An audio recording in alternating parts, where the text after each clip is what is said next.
This is an authentic sponsored review for this wooden cutting board. This is made of all natural walnut wood, and it has beeswax applied on top of it to help keep it nice and moisturized and to help keep it from cracking.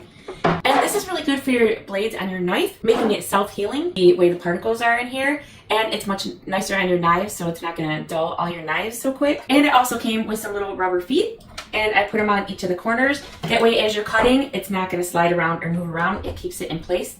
And there's plenty of extra ones, so if you lose one or two, not a problem. But I do have it on both sides. This side here has these little holding trays. That way, as you're cutting stuff, you can be sliding them in here, whether it's the scraps that you're throwing away, or if it's the actual vegetables, you can slide them into here and just slide them off the board. There's also a drain that goes around. That way, if you have a lot of juicy stuff, the juices will run into this little space here instead of draining off of the board and onto your table. And that's on both sides too. On this side, it goes all the way around. This side is more of the charcuterie board side, in my opinion. I'll put like some of the dips and stuff in here, and I'll lay the other stuff out on here. But I like both sides. So we've already put this to the test. We made fruit parfaits for breakfast the other morning, and my daughter cut up all the fruit. She did a lot of cutting on here, and she's not very gentle. And this is still looking really nice. And it worked really great for us.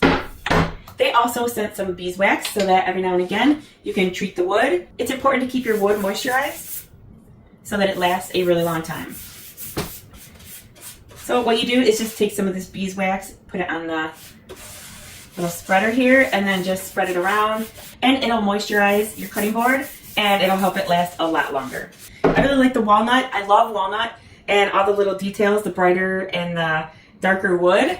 This looks really nice. It classes up our kitchen. We use it as a cutting board and a charcuterie board. Oh, and there's also these little areas on the sides so that you can carry, to help you carry the board.